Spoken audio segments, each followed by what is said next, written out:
हौसले जिनके चट्टान हुआ करते हैं, रास्ते उनके ही आसान हुआ करते हैं।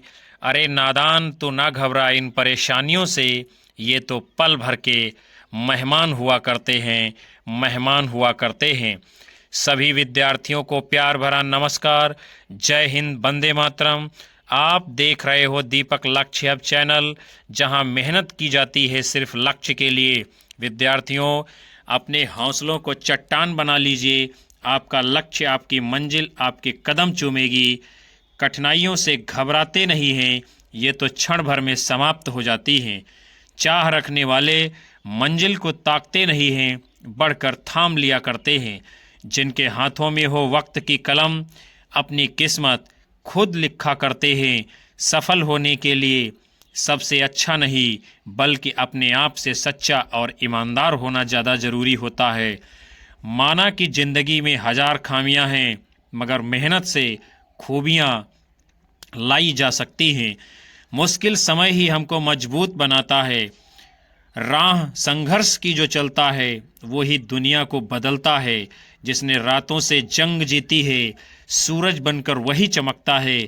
जिंदगी में गिरने से कभी मत डरो, क्योंकि गिरते वही हैं जो गिरने की हिम्मत रखते हैं।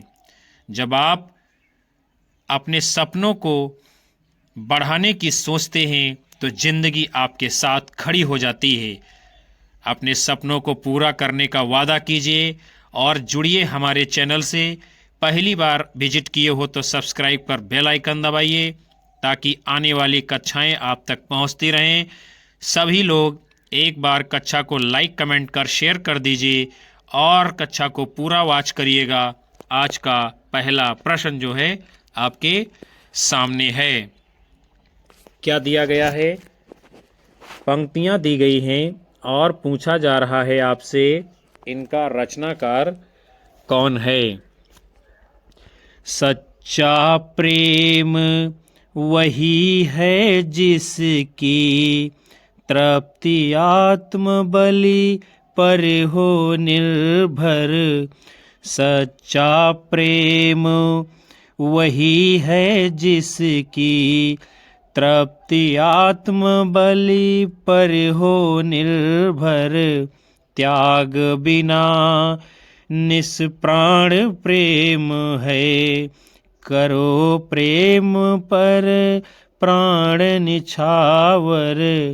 त्याग बिना निष्प्राण प्रेम है, करो प्रेम पर प्राण निछावर। देखते हैं हम किसकी काव्य पंक्तियां हैं।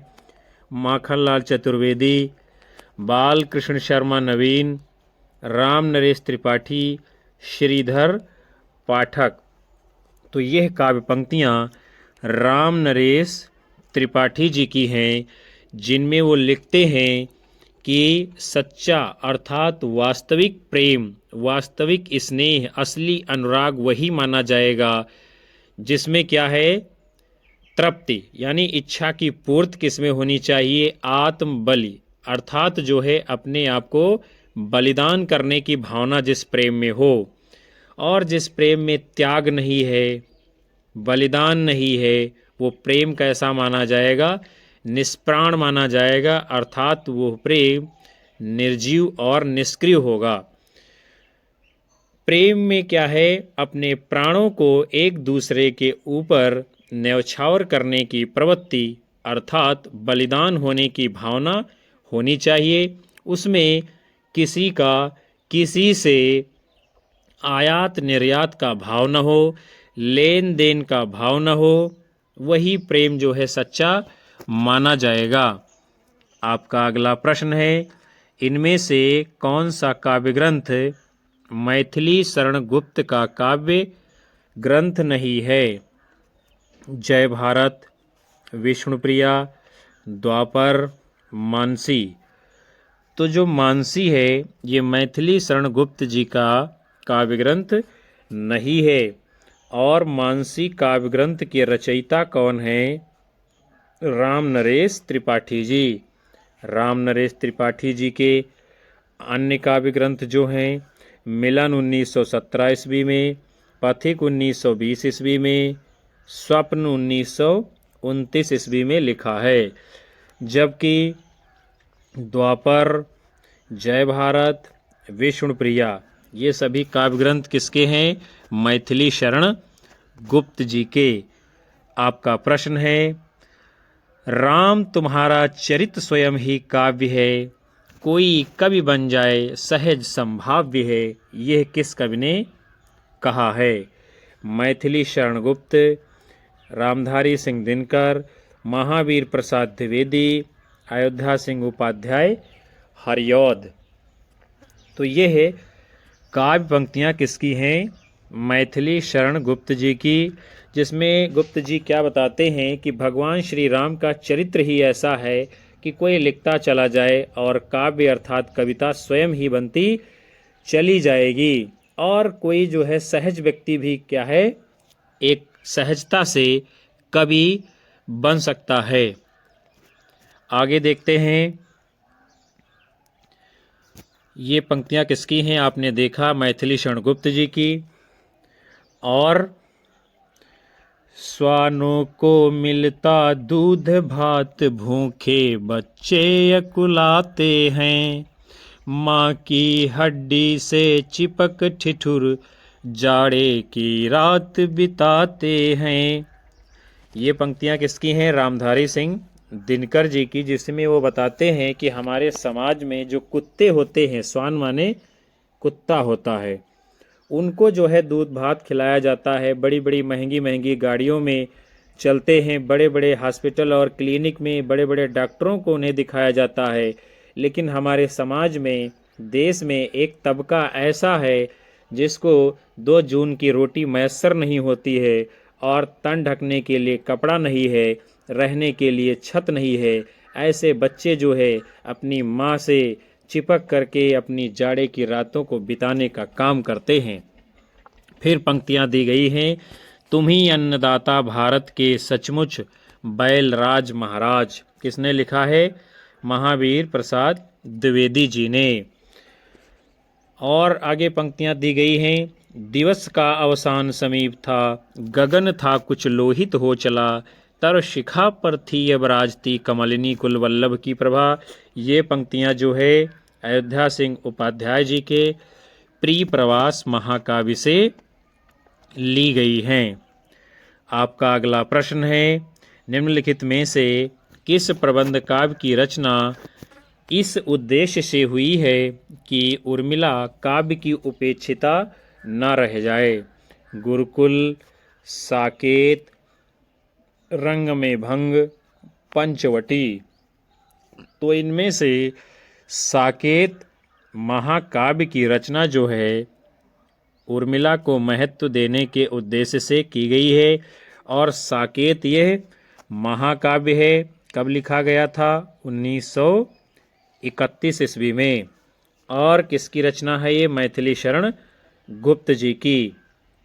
साकेत, गुरुकुल, पंचवटी, रंग में भंग, ये सभी रचनाएं मैथिली शरण गुप्त जी की हैं। अगला आपका प्रश्न है, हिंदी के व्याकरण की शुद्धता और भाषा की सफाई का प्रवर्तक किसे माना जाता है? हजारी प्रसाद द्विवेदी, जयशंकर प्रसाद, भारतेंदु हरिश्चंद्र, महावीर प्रसाद द्विवेदी। तो व्याकरण की शुद्धता और भाषा की सफाई का प्रवर्तक महावीर प्रसाद द्विवेदी जी को माना जाता है। और इन्होंने सरस्वती पत्रिका के माध्यम से हिंदी के परिष्कार परिमार्जन के लिए बड़ा ही महत्वपूर्ण कार्य किया था। आपका अगला प्रश्न है, एकांतवासी योगी के रचयिता कौन हैं? श्रीधर पाठक, हरिऔध, महावीर प्रसाद द्विवेदी, मैथिली शरण गुप्त। तो एकांतवासी योगी जो रचना है इसके रचयिता कौन हैं? आपके श्रीधर पाठक जी। और ये जो रचना है गोल्ड स्मिथ की कृति हर्मिट का अनुवाद किया गया है। श्रीधर पाठक ने इसकी रचना लावनी या ख्याल शैली में की है। इनकी जो मौलिक और अनुदित रचनाएं हैं उसे हम देखेंगे। अनुदित कौन कौन सी हैं?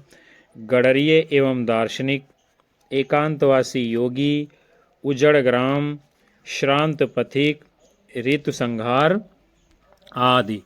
मौलिक कौन कौन सी हैं उसे भी हम देख लेते हैं।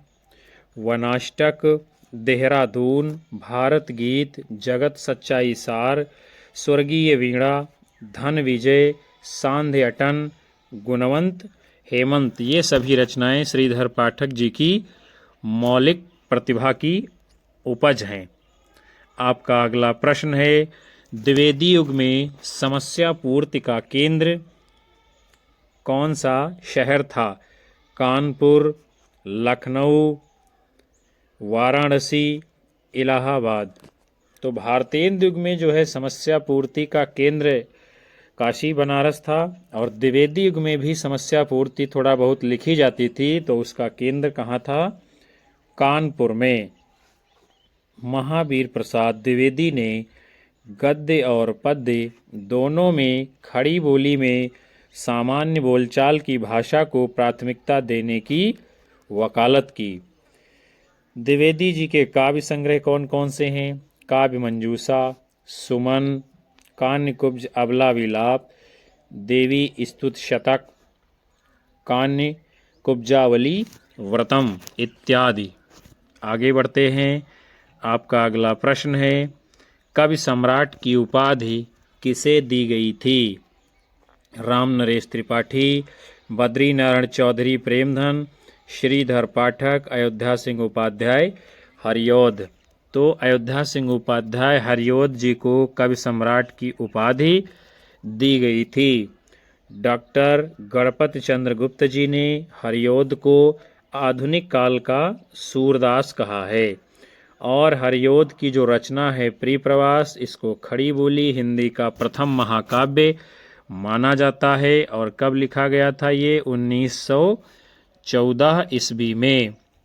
अगला आपका प्रश्न है, गोल्ड स्मिथ कृत हर्मिट तथा डिजर्टेड विलेज का हिंदी अनुवाद किसने किया? प्रताप नारायण मिश्र, भारतेंदु हरिश्चंद्र, प्रेमधन, श्रीधर पाठक।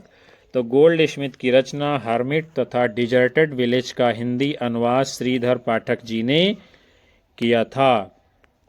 और हर्मिट का एकांतवासी योगी के नाम से, डिजर्टेड विलेज का उजड़ ग्राम के नाम से हिंदी अनुवाद इन्होंने किया था। एकांतवासी योगी की रचना लावनी या ख्याल शैली में की है। पाठक जी के द्वारा खड़ी बोली में रचित प्रथम कविता कौन सी है? गुणवंत हेमंत। तथा खड़ी बोली की प्रथम पुस्तक किसे माना जाता है? एकांतवासी योगी को। आगे बढ़ेंगे। आपका प्रश्न है, हिंदी में स्वच्छंदता शब्द का सर्वप्रथम प्रयोग किसने किया है? जयशंकर प्रसाद, मुकुटधर पांडे, राय कृष्णदास, नंद दुलारे वाजपेयी। तो हिंदी में स्वच्छंदता शब्द का सर्वप्रथम प्रयोग जो है मुकुटधर पांडे जी ने किया था। इन्हें आचार्य रामचंद्र शुक्ल ने छायावाद का प्रवर्तक स्वीकार किया है। मुकुटधर पांडे लोचन प्रसाद पांडे जी के छोटे भाई थे, और इन्हें जो है पांडे बंधु भी कहा जाता है, क्योंकि बंधु का मतलब भाई होता है। फिर आपका अगला प्रश्न है, किस साहित्यकार ने राष्ट्र यानी मातृभूमि को सगुण मूर्ति सर्वेश कहकर इसकी वंदना की है? मैथिली शरण गुप्त, माखनलाल चतुर्वेदी, रामधारी सिंह दिनकर, अयोध्या सिंह उपाध्याय, हरिऔध। तो मैथिली शरण गुप्त जी ने राष्ट्रभूमि यानी मातृभूमि को सगुण मूर्ति सर्वेश कहकर अपने भारत देश की वंदना यानी कि स्तुति की है।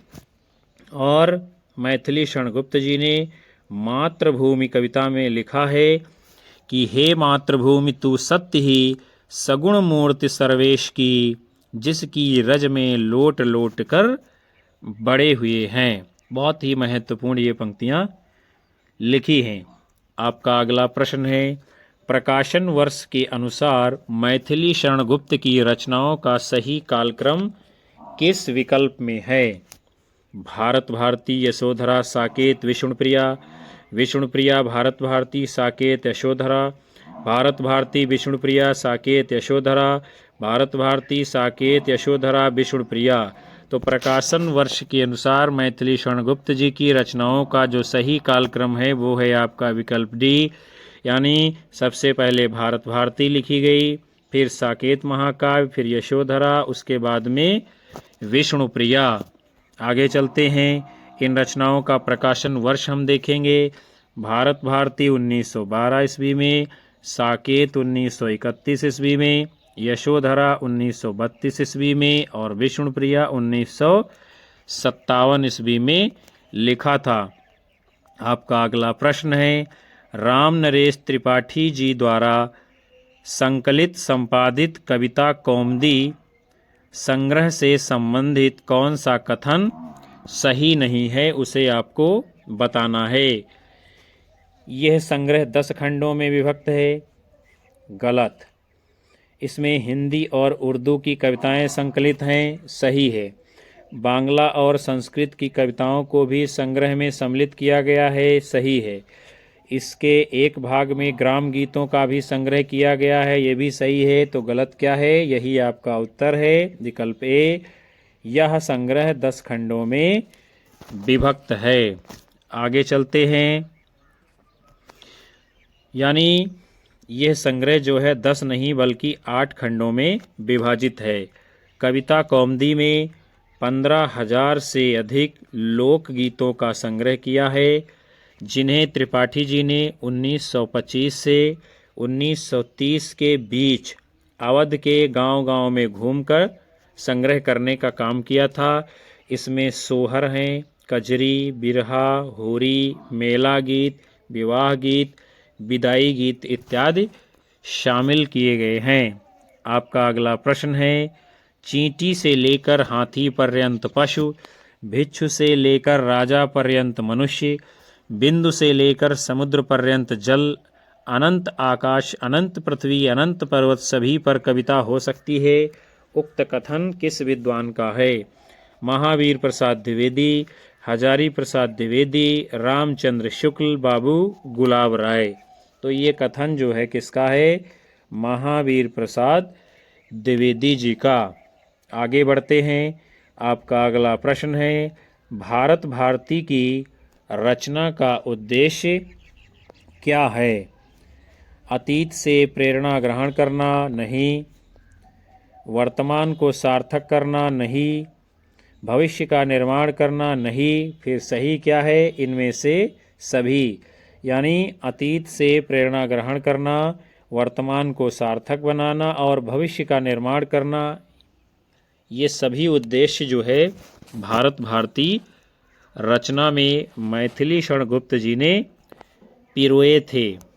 और मैथिली शरण गुप्त को भारत भारती रचना लिखने की मूल प्रेरणा मुसद्दसे हाली तथा ब्रजमोहन दत्तात्रेय कैफी की रचना भारत दर्पण पुस्तक से प्राप्त हुई थी। आपका अगला प्रश्न है, हरिऔध कृत उस महाकाव्य का नाम लिखिए जिसमें संस्कृत छंदों का प्रयोग हुआ है। चोखे चौपदे, प्रिप्रवास, वैदेही वनवास, उद्धव शतक। तो हरिऔध जी ने जो महाकाव्य लिखा था जिसमें संस्कृत छंदों का प्रयोग किया है, उसका नाम है प्रिय प्रवास। और प्रिय प्रवास रचना को इन्होंने कब लिखा था? 1914 ईस्वी में। इसमें 17 सर्ग हैं और इसमें कृष्ण के बचपन से लेकर मथुरा प्रस्थान तक की कथा का चित्रण इन्होंने किया है। हरिऔध ने पारिजात प्रबंध काव्य की रचना की है जिसमें 15 सर्ग हैं और इसमें आध्यात्मिक एवं धार्मिक विषयों का वर्णन है। प्रिय प्रवास को खड़ी बोली हिंदी का प्रथम महाकाव्य माना जाता है और प्रिय प्रवास का जो सर्वप्रथम नाम था वो है ब्रजांगना विलाप, इसका नाम जो है रखा था। आपका अगला प्रश्न है, किस कवि को राष्ट्र कवि की उपाधि मिली थी? श्रीधर पाठक, बाल मुकुंद गुप्त, सियाराम शरण गुप्त, मैथिली शरण गुप्त। तो इनमें से मैथिली शरण गुप्त जी को राष्ट्र कवि की उपाधि से सम्मानित किया गया था। और राष्ट्र कवि की उपाधि इनको किसने दी थी? महात्मा गांधी जी ने। गुप्त जी की जो अन्य रचनाएं हैं, रंग में भंग, जयद्रथ वध, किसान, विकट भट्ट, गुरुकुल, साकेत महाकाव्य, भारत भारती, झंकार, यशोधरा, द्वापर, जय भारत, विष्णुप्रिया, सिद्धराज, हिंदू, वैतालिक, पंचवटी इत्यादि। और मैथिली शरण गुप्त जी की जो रचना भारत भारती है, इसी से प्रभावित होकर महात्मा गांधी जी ने इनको राष्ट्र कवि की उपाधि से सम्मानित किया था। फिर आपका अगला प्रश्न है, द्विवेदी युग को जागरण काल किसने कहा है? रामचंद्र शुक्ल, डॉक्टर नगेंद्र, हजारी प्रसाद द्विवेदी, बाबू गुलाब राय। तो द्विवेदी युग को जागरण काल की संज्ञा किसने दी है? डॉक्टर नगेंद्र जी ने। द्विवेदी युग की समयावधि 1900 से 1918 ईस्वी तक मानी गई है। आचार्य रामचंद्र शुक्ल जी ने द्विवेदी युग को नई धारा द्वितीय उत्थान का नाम दिया है और इसकी समयावधि 1893 से 1918 ईस्वी तक माना है। फिर हम आगे बढ़ते हैं। आपका अगला प्रश्न है, दिवस का अवसान समीप था, गगन था कुछ लोहित हो चला, तरुशिखा पर थी अब राजती, कमलिनी कुल वल्लभ की प्रभा। यानी क्या है? दिवस अर्थात दिन समाप्त होने को है। अवसान माने समापन। और जब दिन समापन की ओर अग्रसर होता है तो गगन यानी कि आसमान जो है कुछ रक्तिम वर्ण का हो जाता है और पशु पक्षी जो है अपने अपने बसेरों की तरफ जाना शुरू कर देते हैं। आपसे पूछा जा रहा है कि ये पंक्तियाँ किसकी हैं? अयोध्या सिंह उपाध्याय हरिओद, श्याम नारायण पांडे, मैथिली शरण गुप्त, श्रीधर पाठक। तो यह काव्य पंक्तियाँ अयोध्या सिंह उपाध्याय जी ने लिखी हैं अपने प्रिय प्रवास महाकाव्य में। और प्रिय प्रवास महाकाव्य की ये प्राथमिक यानी शुरुआत की ही पंक्तियां हैं। इसको 1914 ईस्वी में इन्होंने लिखा था। फिर जो है हम आगे देखते हैं, आज यहीं पावन समाधि पर दीप जलाने आया हूँ, आज यहीं पावन समाधि पर दीप जलाने आया हूँ। किसने लिखा है? श्याम नारायण पांडे जी की रचना हल्दी घाटी से ये पंक्तियाँ ली गई हैं, जिसमें क्या है? शहीदों की पावन समाधि के ऊपर दीप प्रज्वलन करने की बात कही गई है। अगली पंक्तियां हैं, वंदनीय यह देश जहाँ के देशी निज अभिमानी हो, वंदनीय वह देश जहाँ के देशी निज अभिमानी हो, बंधवता में बंधे परस्पर परता के अज्ञानी हो। किसकी पंक्तियां हैं? श्रीधर पाठक जी की, जिसमें वो बताते हैं कि वो देश जो है अभिनंदन और वंदन करने के योग्य है, जहाँ के लोग जो है अपने देश के ऊपर अभिमान करते हैं और परस्पर जो है भाईचारा में बंध करके काम करते हैं। उनके अंदर पराये का भाव जो है कभी आता ही नहीं है। ऐसे देश को मैं बार बार वंदन करता हूँ, नमन करता हूँ। आपका अगला प्रश्न है, द्विवेदी युग का वो कौन सा कवि है जिसने सारी रचनाएं ब्रज भाषा में की हैं? जगन्नाथ दास रत्नाकर, गया प्रसाद शुक्ल सनेही, माखनलाल चतुर्वेदी, बालकृष्ण शर्मा नवीन। तो द्विवेदी युग में सारा काव्य यानी सारी रचनाएं ब्रज भाषा में लिखने वाले कौन हैं? जगन्नाथ दास रत्नाकर जी। रत्नाकर जी उर्दू में जकी उपनाम से कविता करते थे। इनकी रचनाएं कौन कौन सी हैं?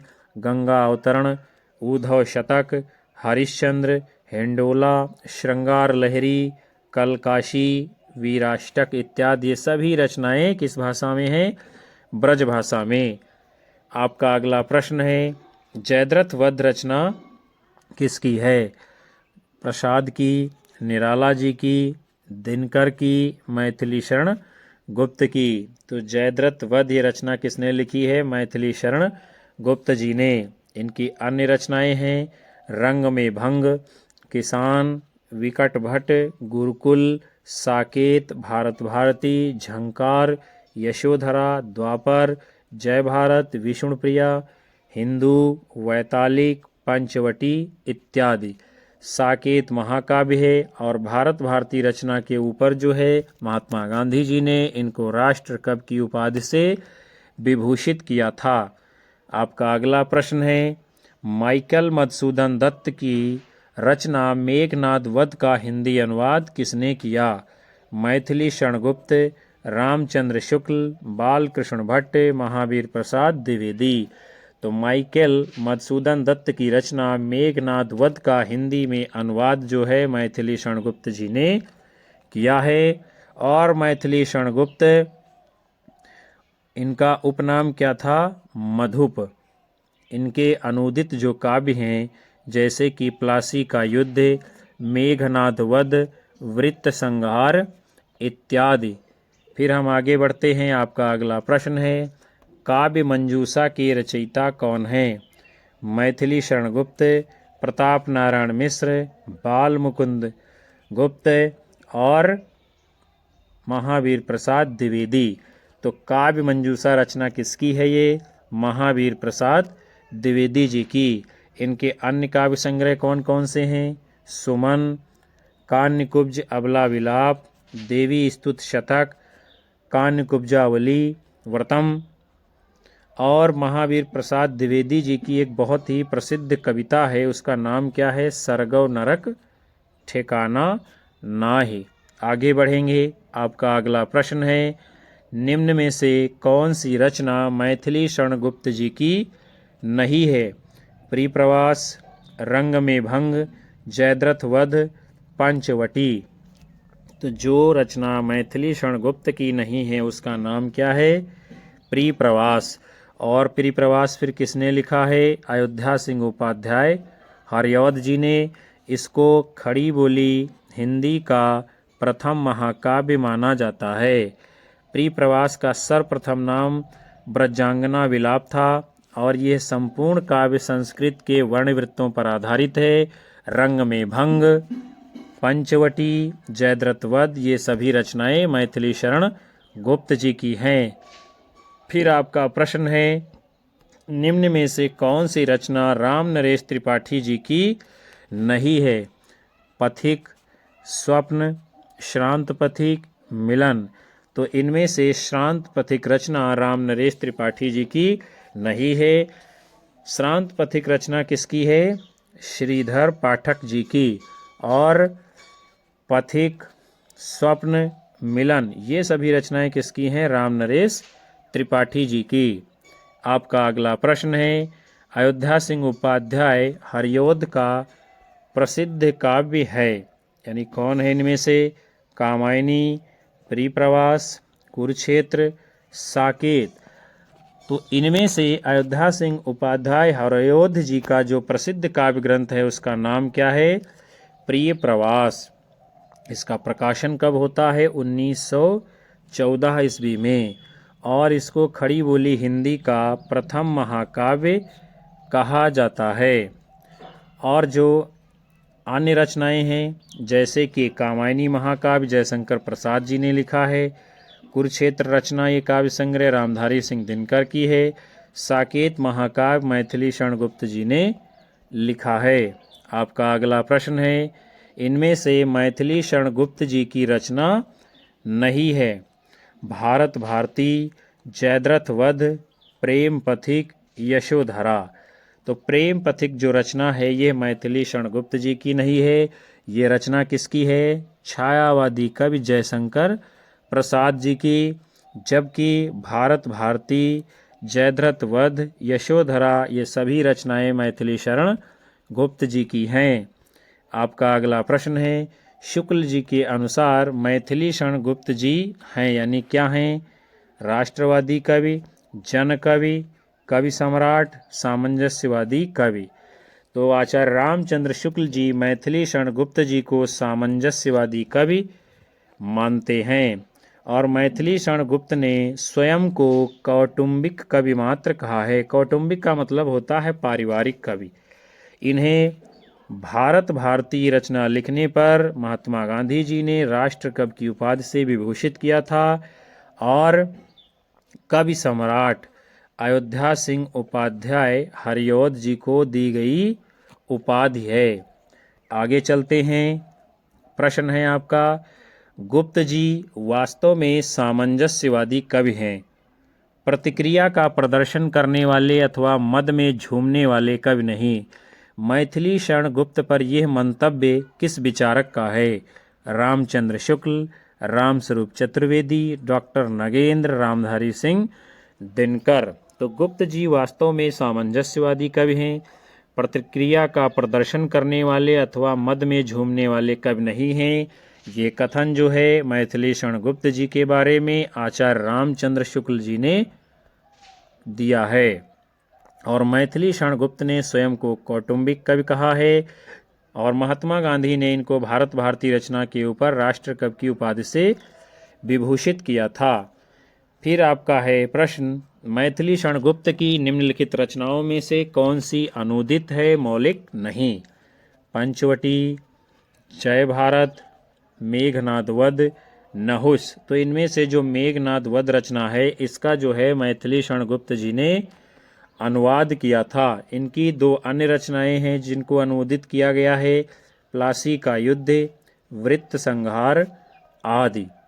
मौलिक रचनाएं कौन कौन सी हैं उसको भी हम देख लेते हैं, जैसे कि रंग में भंग, जयद्रथ वध, जय भारत, नहुष, किसान, विकट भट्ट, गुरुकुल, भारत भारती, झंकार, द्वापर, विष्णुप्रिया, वैतालिक, सिद्धराज, यशोधरा, हिंदू, पंचवटी, साकेत आदि। हिंदी साहित्य में रामचरितमानस के बाद राम काव्य का दूसरा प्रधान स्तंभ जो है मैथिली शरण गुप्त की रचना साकेत महाकाव्य को माना जाता है। और मैथिली शरण गुप्त को भारत भारती रचना लिखने की मूल प्रेरणा मुसद्दसे हाली तथा ब्रजमोहन दत्तात्रेय कैफी की रचना भारत दर्पण से प्राप्त हुई थी। आपका अगला प्रश्न है, मेरे चपल यौवन बाल, अचल अंचल में पड़ा सो मचल कर मतसाल, ये काव्य पंक्तियाँ किसके द्वारा रचित हैं? महादेवी वर्मा, मैथिली शरण गुप्त, सुमित्रानंदन पंत, जयशंकर प्रसाद। तो यह काव्य पंक्तियाँ किसकी हैं? मैथिली शरण गुप्त जी की। आगे बढ़ते हैं। पंक्तियाँ दी गई हैं, केवल मनोरंजन कवि का कर्म होना चाहिए, उसमें उचित उपदेश का भी मर्म होना चाहिए। इन पंक्तियों को भी जो है मैथिली शरण गुप्त जी ने लिखा है कि यानी केवल मनोरंजन करना कविता और कवि का धर्म है, ये नहीं होगा। कविता ऐसी होनी चाहिए, कवि इस प्रकार की कविता लिखे जिसमें समाज को आईना दिखाया जा सके, समाज की समस्याओं को चित्रित किया गया हो।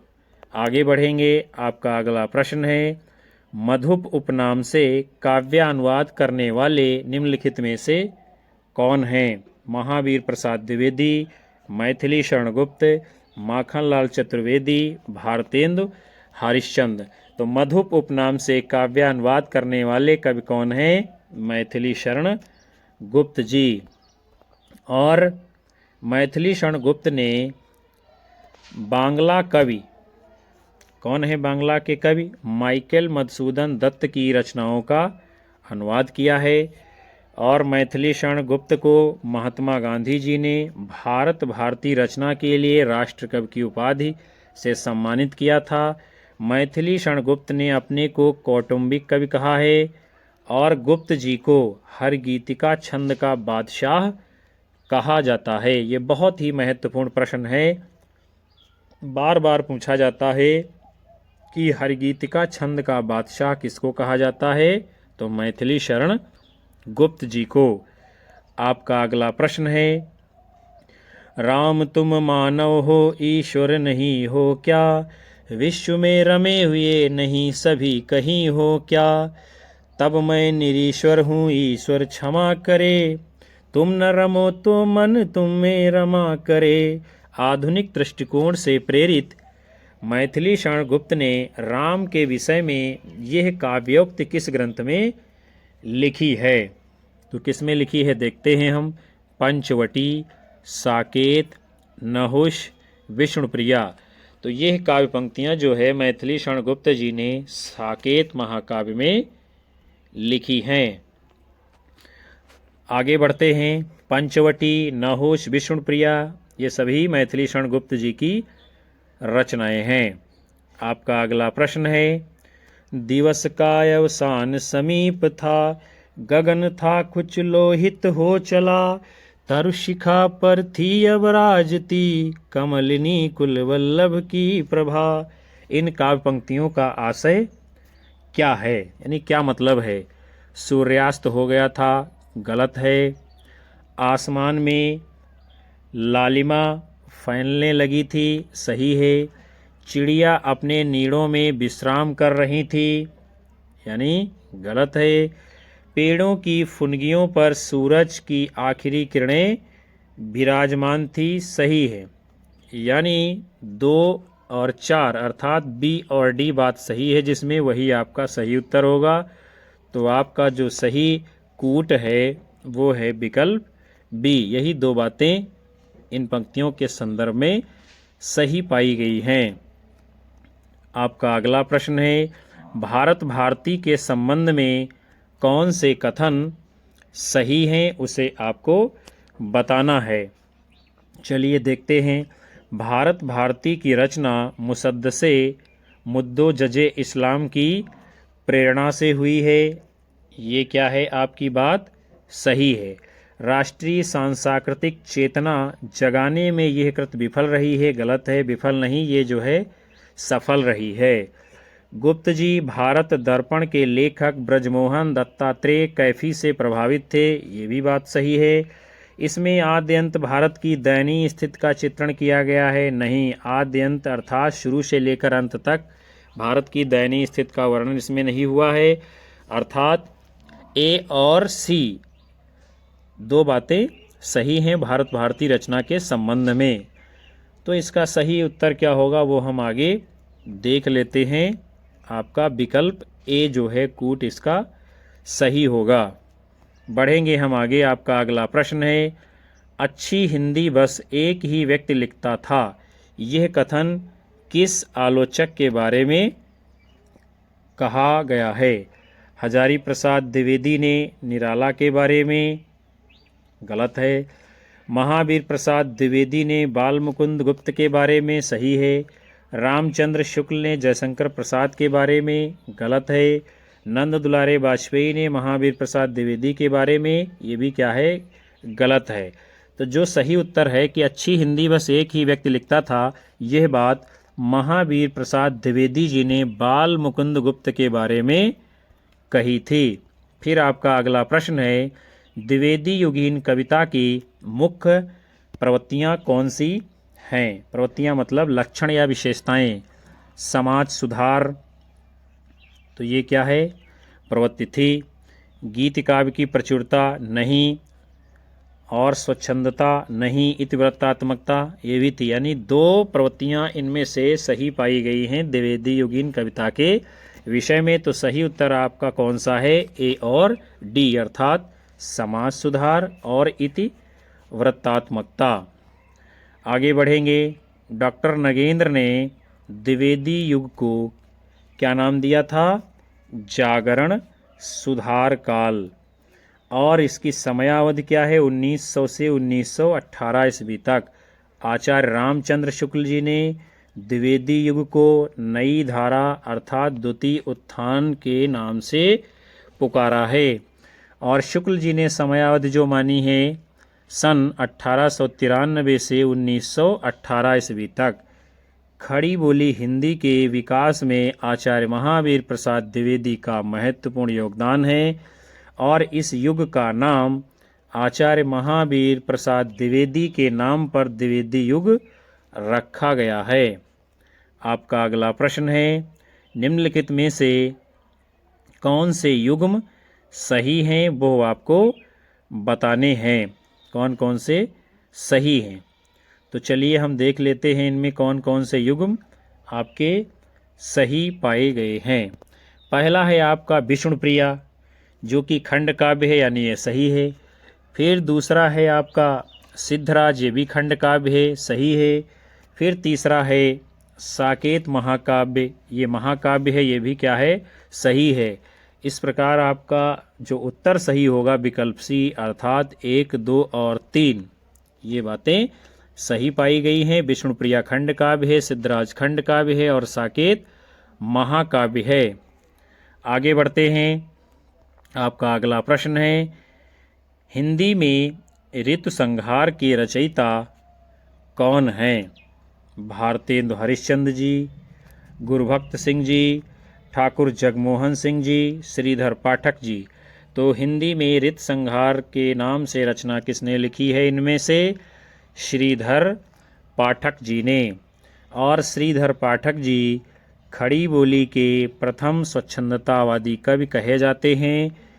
इनकी जो प्रमुख रचनाएं हैं, जैसे कि कश्मीर सुषमा ब्रजभाषा में लिखा है, वनाष्टक, देहरादून, भारत गीत, जगत सच्चाई सार, स्वर्गीय वीणा, धन विजय, गुणवंत हेमंत इत्यादि। आपका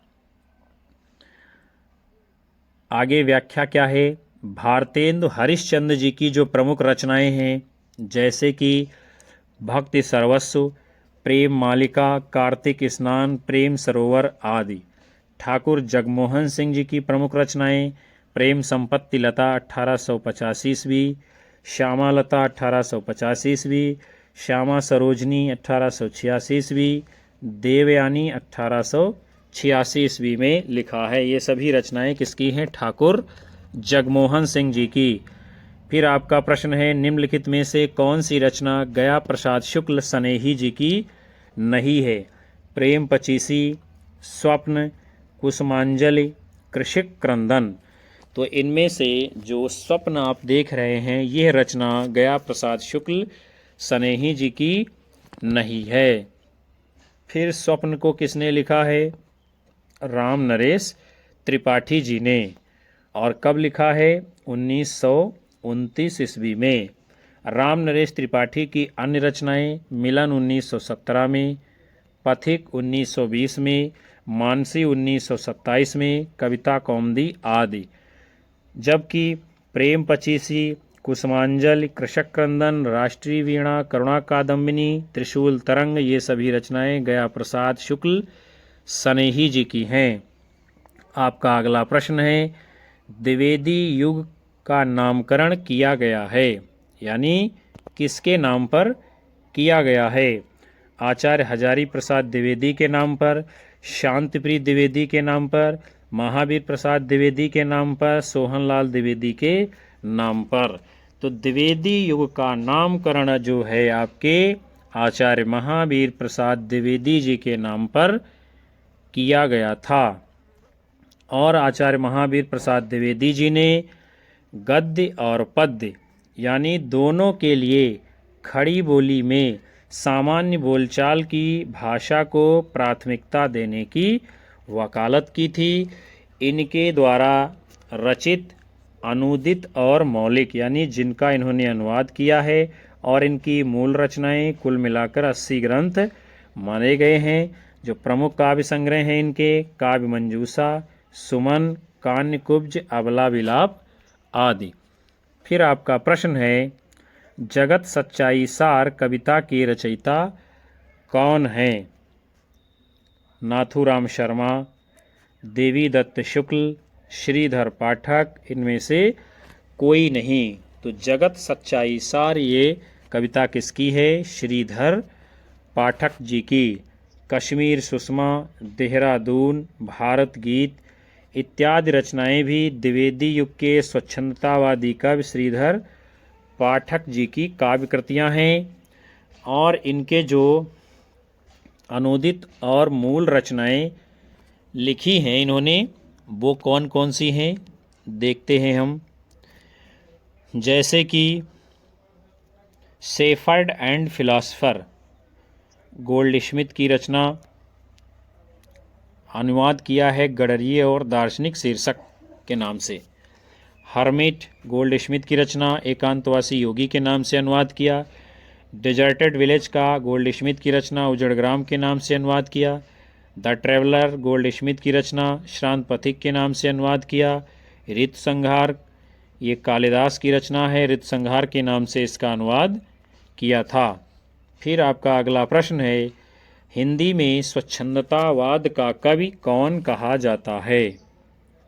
हरिऔध, राम नरेश त्रिपाठी, श्रीधर पाठक, राधा कृष्ण दास।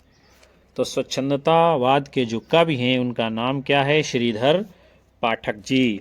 श्रीधर पाठक को खड़ी बोली हिंदी का प्रथम स्वच्छंदतावादी कवि माना गया है।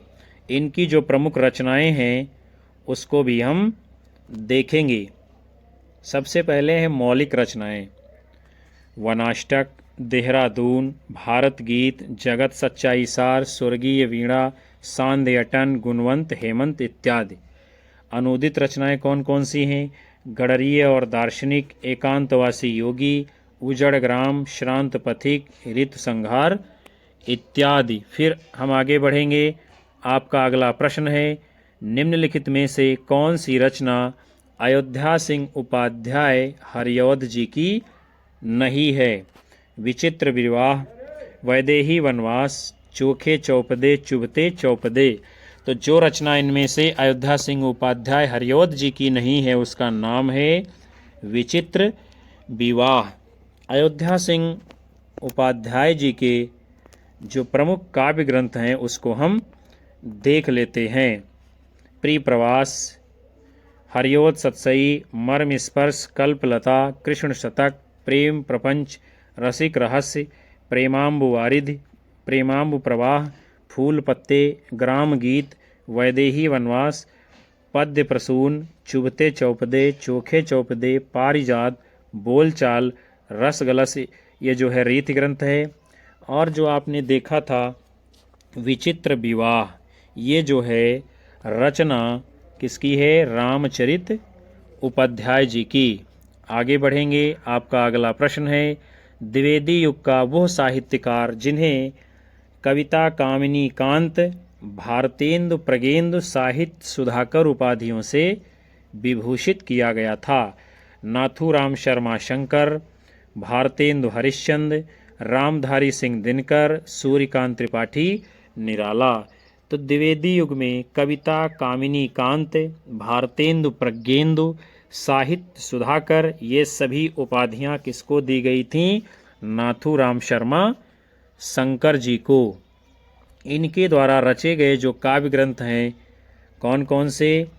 अनुराग रत्न, शंकर सरोज, शंकर सर्वस्व, गर्भरंडा, रहस्य आदि। आगे बढ़ते हैं। आपका अगला प्रश्न है, निम्नलिखित में से एक मैथिली क्षण गुप्त की काव्य रचना नहीं है, उसे आपको पहचानना है। सिद्धराज, जय भारत, हिडिंबा, कृषक क्रंदन। तो इनमें से जो कृषक क्रंदन है ये रचना मैथिली क्षण गुप्त जी की नहीं है। ये किसकी रचना है? गया प्रसाद शुक्ल सनेही जी की। सनेही की अन्य रचनाएं हैं प्रेम पचीसी, राष्ट्रीय वीणा, त्रिशूल आदि। आगे बढ़ेंगे हम। आपका अगला प्रश्न है, मैथिली शरण गुप्त की कौन सी रचना महाभारत से संबंधित नहीं है? उसे आपको खोजना है। तो चलिए हम देखते हैं कौन सी नहीं है।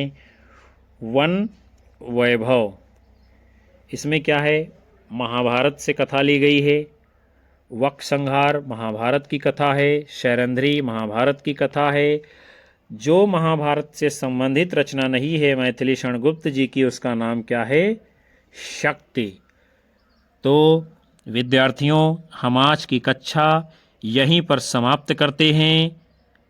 इस कक्षा के अंतर्गत आप सभी ने हिंदी साहित्य का इतिहास में द्विवेदी युग से संबंधित बहुत ही महत्वपूर्ण प्रश्नों की श्रृंखला को देखा जाना समझा। मैं उम्मीद करूंगा कि ये कक्षा आपको पसंद आएगी। अपने दोस्तों में ज़्यादा से ज़्यादा शेयर करिए, लाइक कीजिए, कमेंट कीजिए और अपने सभी साथी मित्रों को हमारे चैनल से जोड़ते रहिए। हम आपको जो है ज़्यादा से ज़्यादा ऊर्जा के साथ जो है आने वाली कक्षाएं आपके बीच में रखते रहेंगे। आपको मिलेंगे हम अगली कक्षा में। तब तक के लिए आप सभी को नमस्कार, जय हिंद, वंदे मातरम, बाय बाय, शुभ रात्रि।